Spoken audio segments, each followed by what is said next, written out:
all the same people that are in these polite social circles with you they're feeling vindicated and saying the most evil rest in piss. I saw this lady who was a NASDAQ lady. She worked at NASDAQ, and she was at a conference, and she's like, we're pausing the conference to say Kirk, like this well-dressed lady with a very high-profile job, and then it said rest in piss. Like, oh my God, like, what is that? This morning, I was listening to I Do It So You Don't Have to, NPR's Up First morning podcast. I always like to hear what the left is saying. I know it's painful, but I do it out of love for the audience, not because it's important or objective. And they were getting into the Kimmel controversy, which we're going to turn to now. And they needed to tee up, as any good report will do, how this got started. Why are we talking about Jimmy Kimmel? What was his alleged offense on the airwaves that caused him to be pulled off the air for a week? And here was their summary. I know this audience knows, but just to be clear, he was thrown off the air for a week. Jimmy Kimmel Live will be back on the air tonight, nearly a week after the late night show was pulled off the air. During his monologue last week, Kimmel made fun of Trump's reaction to the MAGA of using his death to score political points. Made fun of Trump and accused MAGA of using his death to score political points. Zero about what Kimmel actually said, Mark, and that is by design. It is a willful misleading of the audience, and they elide the most difficult points of what they're dealing with over there on the leftist team because they're trying to run cover for one of their own. Yes, I believe you've seen the apology. Jimmy was in tears. But there is something more concerning about this video. It's going to be difficult, as seen by most comment, for people to take him seriously. I wonder his liberal audience feels about this. He obviously was shaken by the threat of losing his job, maybe more than regretting what he said, or he would not have been offered this. I would say let's see if the tones down on the weeks to come, and if he does, will he lose some of his liberal audience? That is a question that has puzzled through the minds of a lot of people. And I don't know if you saw this on Sunday. Erica forgave the man who shot her husband. She forgave him. That is an example we should follow. If you believe in the teachings of Jesus as I do, there it was. That's it. A selfless act of grace, forgiveness from a grieving widow. It touched me deeply. And I hope Kimmel has this sort of yourself style.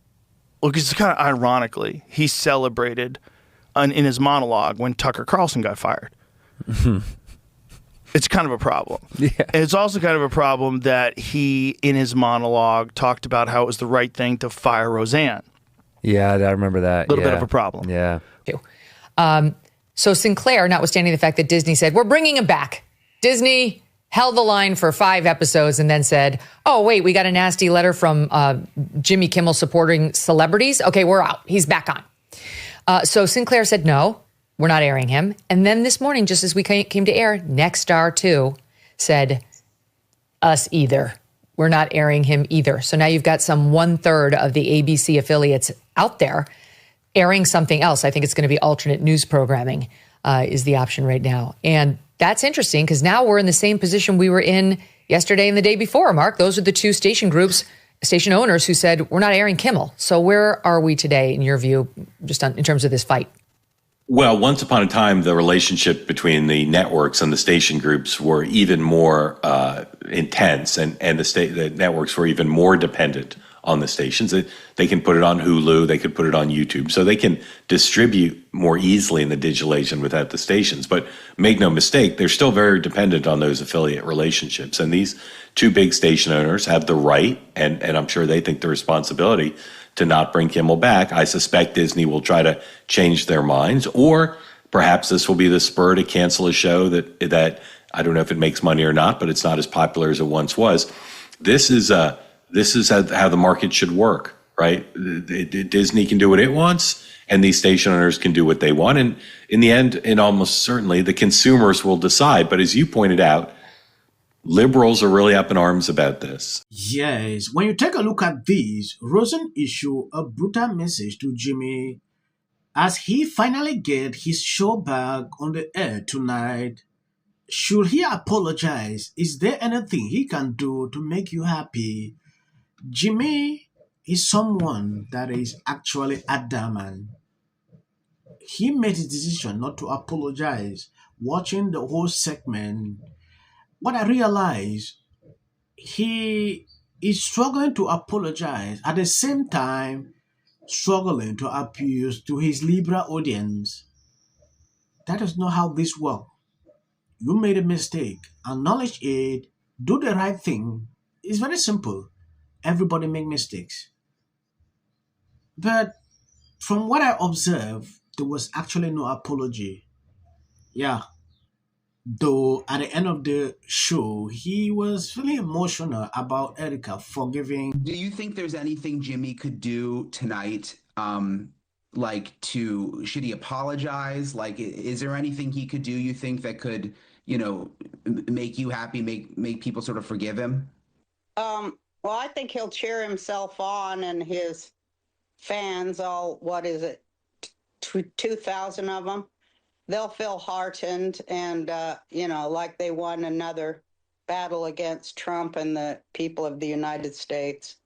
So it'll be a big celebration. Oh, he's back, and he'll double down. That's what they do. They'll see it as a victory. What would you say to Jimmy Kimmel if he happens to hear this? Well, he won't ever hear it because they live in a bubble where all alternate views or any truth is kept from them. I'm a troll. And, I love to troll. And so I trolled on Jimmy. I go, gee, Jimmy, if you would have defended me, maybe this wouldn't have happened to you. Yes, Trump sent this out. I can't believe ABC fake news gave Jimmy his job back. The White House was told by ABC that his show was cancelled. Something happened between then and now because his audience is gone and his talent was never there. Why would they want someone back who does so poorly, who is not funny, and who put the network in jeopardy by playing 99% positive Democrat garbage? He is yet another arm of the DNC, and to the best of my knowledge, that would be a major illegal campaign contribution. I think we are going to test ABC out on this. Let's see how we do it. Last time I went after them, they gave me $16 million. This one sounds even more lucrative. A true bunch of losers. Let Jimmy Kimmel rot in his bad ratings. That is Trump. A lot of people are taking this as offense, like Trump is threatening him. That is what I saw on social media. Thank you guys for always being the sharing on my videos. God bless you abundantly. With all due respect to former President Obama, is blatant censorship. Because he says he has a team of fact checkers. The FCC. I want them to stop fooling around with my right to say what I feel. Americans, it's a part of who we are. Because that is really something that didn't happen before. Did anybody else watch The View? Because I think there's some drama, or at the very least some tea and ready for Joy, Sunny, Anna, and Whoopi to give their perspectives on what happened to Jimmy. And guess what? They said nothing. I'm going to say one. Look, there are certain rules of free speech that we must all abide by. But in case anyone needs a refresher, we're going to go over the rules again. He does not have a right to have a television show where he lies his ass off to the American people. well, there are repercussions to spreading lies. Somebody to get up there, not give a speech about... And